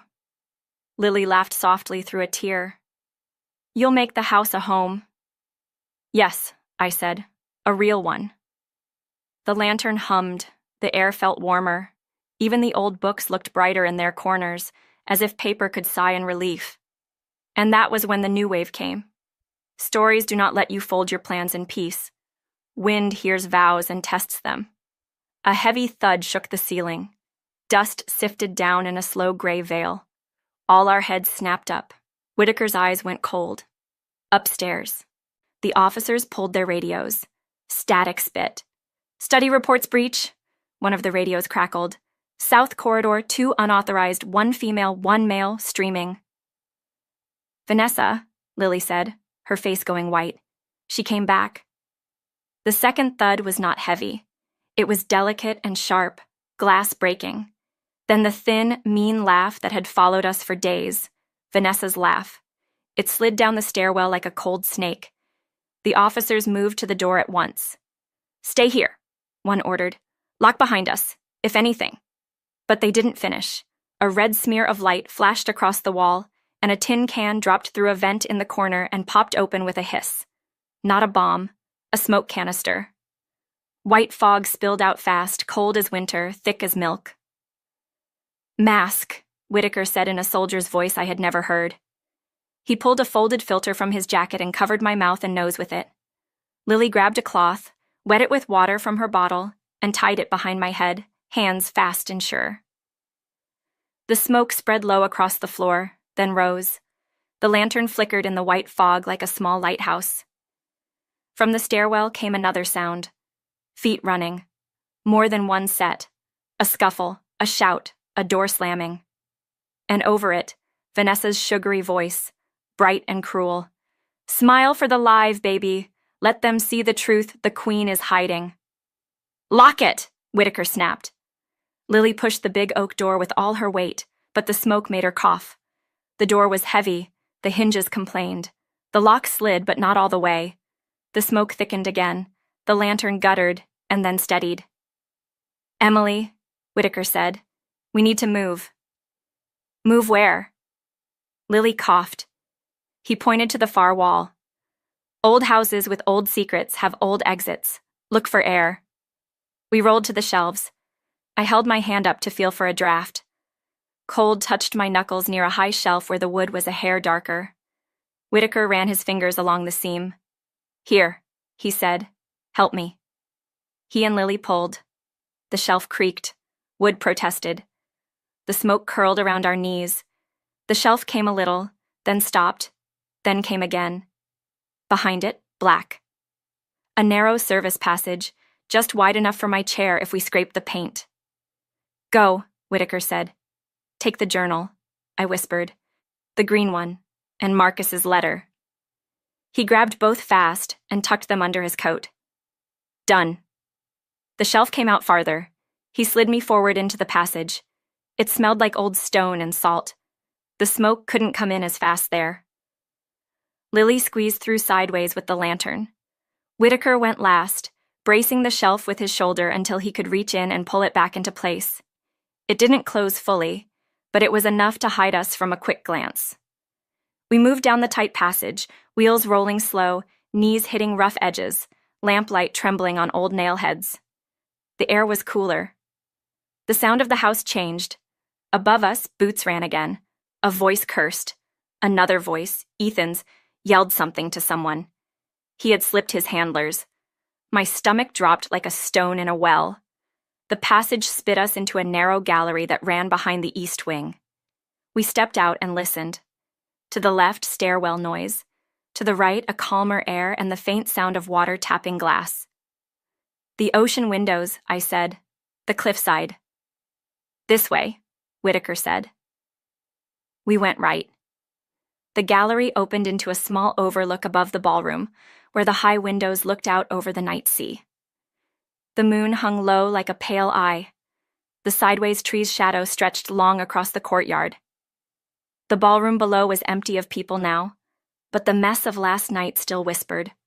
A shawl on a chair, a dropped fan, a toppled stool where the string quartet had paused their music. We went right. The gallery opened into a small overlook above the ballroom, where the high windows looked out over the night sea. The moon hung low like a pale eye. The sideways tree's shadow stretched long across the courtyard. The ballroom below was empty of people now, but the mess of last night still whispered. A shawl on a chair, a dropped fan, a toppled stool where the string quartet had paused their music. Then something moved on the balcony above the ballroom. A shape slid in the shadow near the railing. 2 more shapes behind it. Vanessa stepped into the light with a phone raised high, live stream shining on her face. 2 men in black hoodies stood at her shoulders. Her smile was sugar and knives. "Welcome to the Queen's rabbit hole," she sang to the camera. "Tonight we'll show you what she hides." One of the men reached down and pulled up a leather book from a bag. Not the green one. Another journal. He flipped it open, tearing a page by accident. Vanessa clapped a hand to her mouth in a fake gasp, then laughed. "Oops," she said. "Old paper." "Put that down," Whitaker called, voice calm but carrying. Her head snapped toward us. She squinted, then grinned wider. "Look who found the back door," she cooed. "Hi, Emily. How's the view from your paper throne?" Lily stepped forward. "This is theft," she said, choking a little on leftover smoke. "And you're putting everyone in danger. Put the book down." "Danger?" Vanessa spread her arms to the windows. The wind pushed in like a guest who forgot to knock. "This house is danger all by itself." Something moved behind her. Ethan. He looked wild and lost at the same time. He had a small cut on his cheek, like he had missed a corner in the dark. He was not in handcuffs. My heart sank. He saw us and something like shame flickered across his face, then melted into anger. "Give me the journals," he snapped at Vanessa. "They're mine." Vanessa laughed in his face. "Sweetheart, nothing is yours. Not even your narrative." She turned the camera toward him, letting the red light paint his worried eyes. "Tell them how you nearly ripped your wife's IV out on live TV." He lunged for the phone. The men in hoodies grabbed him, not kindly. The phone wobbled, the live picture tilting, catching bits of ceiling and floor and faces out of frame. The wind pushed harder at the windows. The sideways tree below bent and held. "Enough," Whitaker said. He stepped onto the balcony, wide stance, palms open. "This is a place of law and memory. Put the book down. Walk away." What are you going to do? Vanessa sneered. Give me soup? She dangled the journal by one hand over the balcony rail.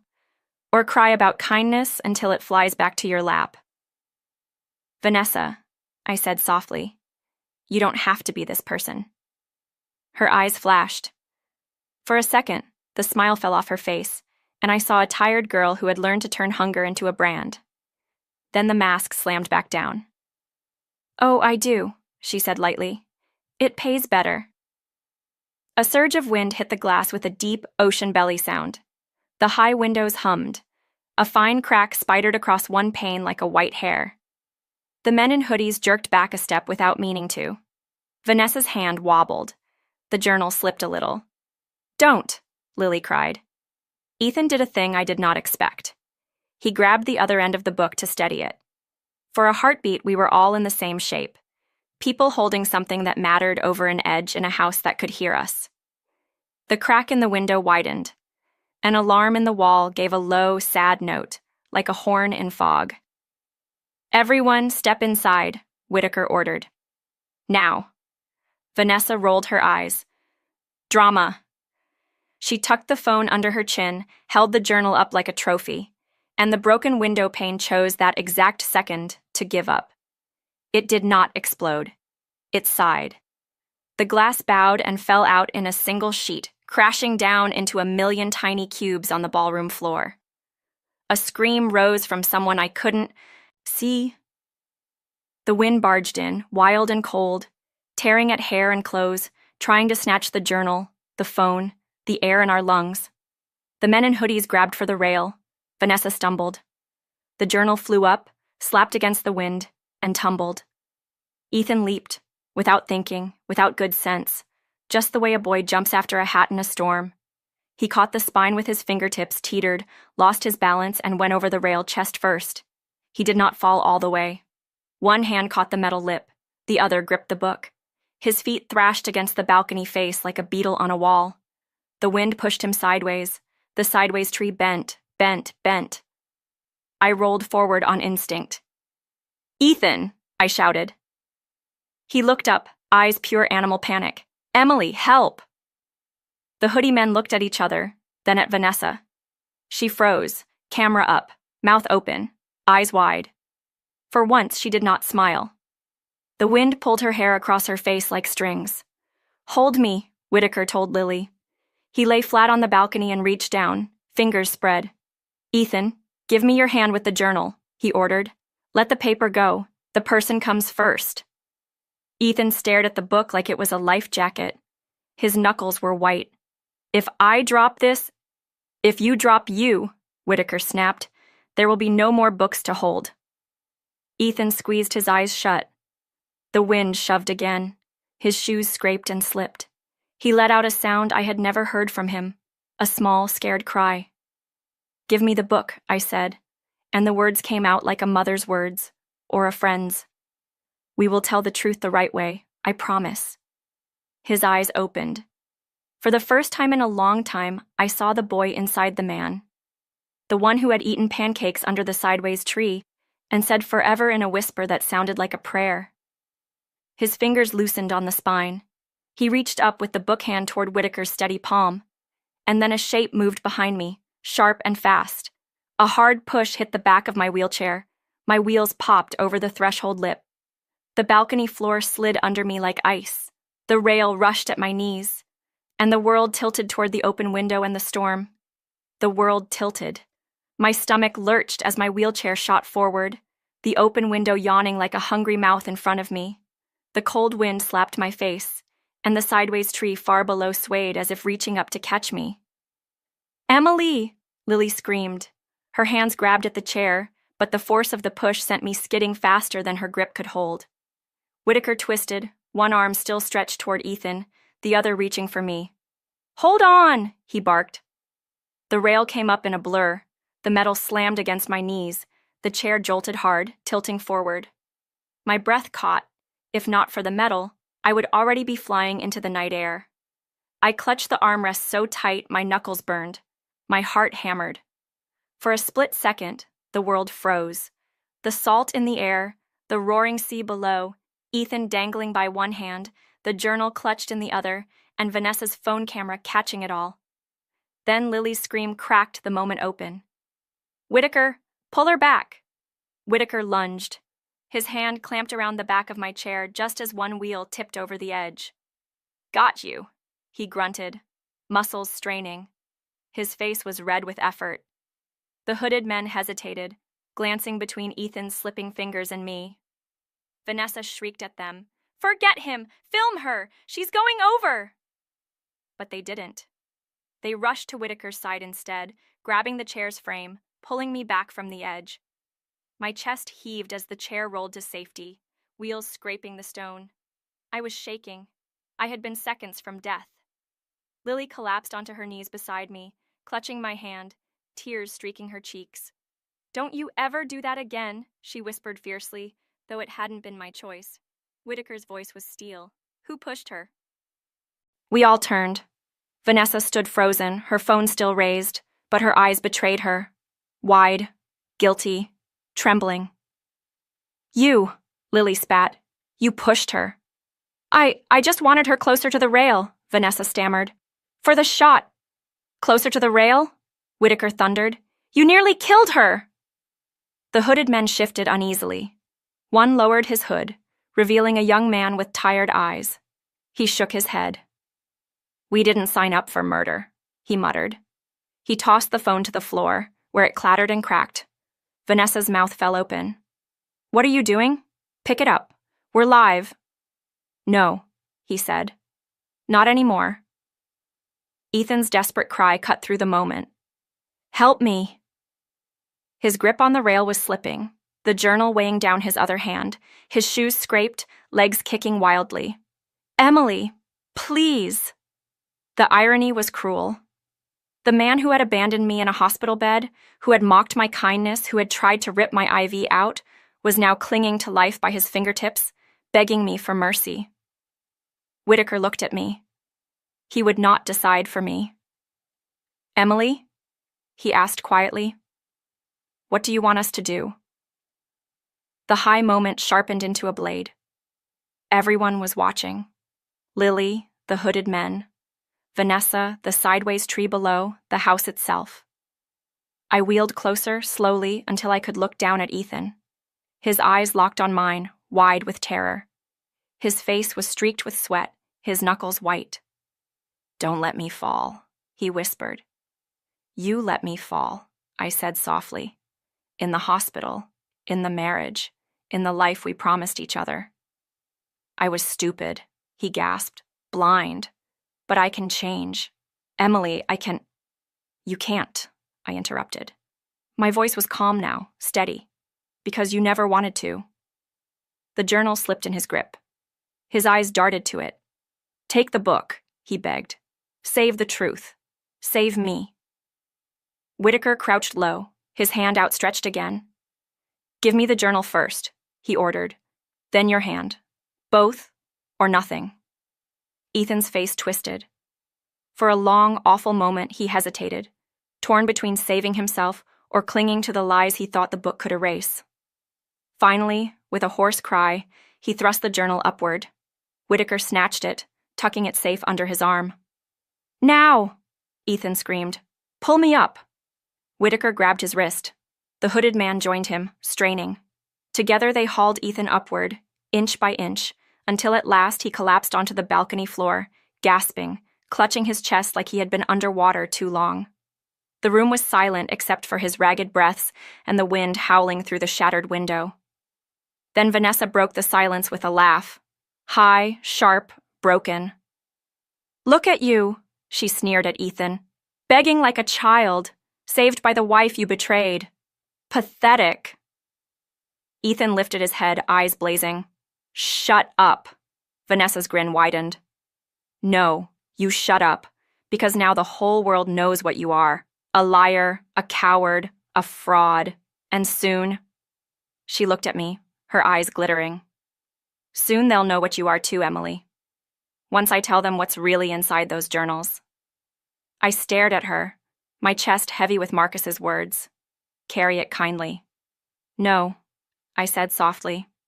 "You won't tell them. I will. Her smile faltered. The truth belongs to the people who were hurt, I continued.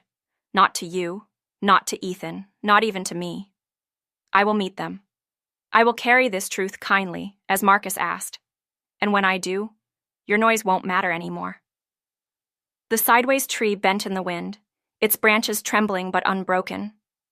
Vanessa's face twisted with rage.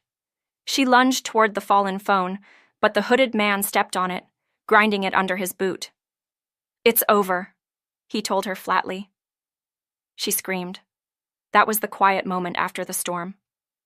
Ethan curled in a heap, Vanessa screaming over broken glass, Lily holding my hand tight, Whitaker clutching the rescued journal. The truth was safe, for now. But as I sat there, catching my breath, I couldn't shake the feeling that the house wasn't finished with us yet.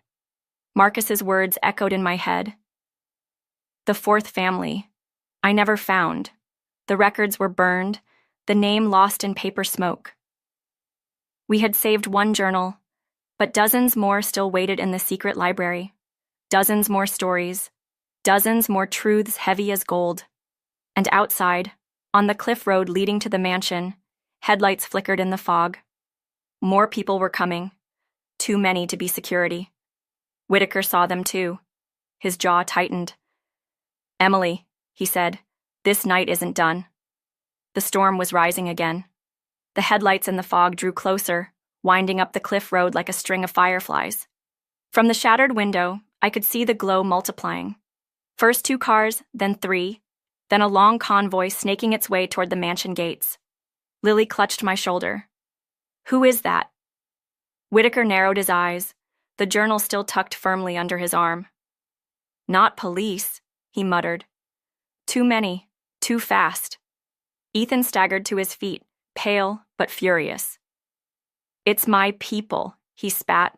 My partners, my investors, the ones you've been trying to ruin with your little charity act. They'll put this circus back in order. Vanessa smirked, wiping blood from a small cut on her cheek. Good. Let them in. Let the world watch Emily crumble under the weight of her truth. I looked down at the courtyard. The gates creaked open, controlled not by us but by someone who had already tampered with the system. Black SUVs rolled through, headlights blazing, engines rumbling like a low growl. The ballroom below began to fill, men in suits, women with jeweled collars, assistants clutching tablets, a small army of wealth and noise. They poured in with voices loud, demanding, angry. Where is she? One shouted. Where's Emily Carter? Another barked. This house belongs to business, not fairy tales, a third snapped. The sideways tree bent in the wind, its branches shaking but rooted. Whitaker touched my arm. Emily, he said, his voice steady, this is it. You can stay hidden or you can face them. Either way, the truth will not stay buried after tonight. My heart pounded. I thought of Marcus's letter. If you carry it kindly. I thought of the journals lining that secret library. I thought of the families whose names lived in those pages, the ones who had lost their land, their homes, their tables.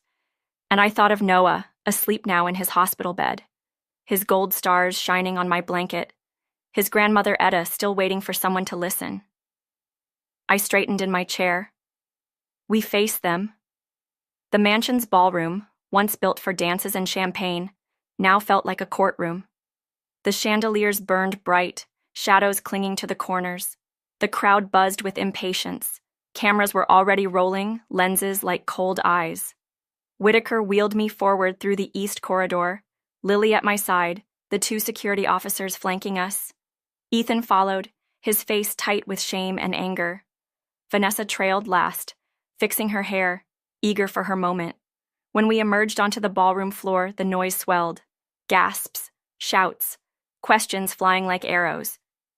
Emily, is it true you forged the deed? Why did you humiliate your husband? Do you realize the damage you've done to investors? I lifted my hand, and somehow, the noise softened. The cameras turned toward me. The world was watching. This house, I said, my voice carrying through the hall, was given to me by Marcus Harrington, not as a trophy, not as a stage, but as a trust. And tonight, I opened the east wing he kept locked. Do you know what I found? Silence rippled through the room. Eyes widened, mouths stilled. I held up the journal Whitaker had saved. Its leather cover glowed under the lights. The truth, I said. Every hidden deal, every family pushed from their land, every injustice covered by money and paper. Marcus kept records because he knew one day someone would need to finish what he couldn't. Gasps erupted. A few faces hardened. A man in a gray suit stepped forward, his voice sharp. Do you have any idea what happens if those records go public? Entire businesses will collapse. Legacies destroyed. Legacies built on stolen ground, I said firmly. If a house is built on lies, it cannot stand. Marcus knew that, and so do I. Vanessa laughed, high and mocking. Oh, listen to her. The saint of the sideways tree. Do you think the world wants sermons? They want power. They want winners. And you, she jabbed her finger toward me. You are weak. The cameras swung to me again. I felt the eyes of the room like a storm. My hands shook, but my voice did not. Kindness is not weakness, I said. It is strength. Stronger than greed, stronger than lies, strong enough to bend with the wind and not break. The sideways tree swayed outside, as if nodding. Ethan stepped forward suddenly, his face pale. Stop this, he begged. Emily, don't do this. If you release those journals, you'll ruin me. You'll ruin everything we built. I looked at him, and for the first time, I didn't see my husband. I saw a man who had traded love for applause, trust for glitter, kindness for emptiness. Ethan, I said softly, what we built was already broken. This house will not be your mask anymore. It will be a home for truth. He dropped his gaze. His shoulders sagged. The cameras caught his silence, and the silence spoke louder than his words ever had. Whitaker raised his hand. Ladies and gentlemen, he said clearly, these journals will be handed over to the courts. Independent archivists and community representatives will review them. The families wronged will be sought out and compensated.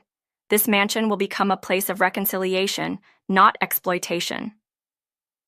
The crowd erupted again, some shouting in anger, others clapping, others filming every second. A woman stepped forward from the back, her hair silver, her eyes sharp. She wore a simple dress, nothing like the glittering gowns around her. I am Etta Williams, she said. Her voice was steady, but it carried weight. My family lived on this land before it was stolen. We lost our home, our field, our table. For years, no one listened. Tonight, I hear my family's name again, and I hear a promise. The room fell silent. All eyes turned to her. I felt tears sting my eyes. Mrs. Williams, I whispered, I will keep that promise. The ballroom will host your family first. Not for parties, for school, for story, for whatever you ask. This house will serve, not steal. She studied me for a long moment, then nodded once. Then maybe the curse is broken. That was the low moment, soft and healing. But stories never end in calm. They end in one last wave, one last storm. Vanessa, desperate and furious, lunged forward, snatching the journal from Whitaker's arm. You think you can take this from me? She shrieked. I'll expose it myself, I'll twist it, I'll make the world hate you. Before she could run, Etta stepped in her path. She raised one hand, calm as a river.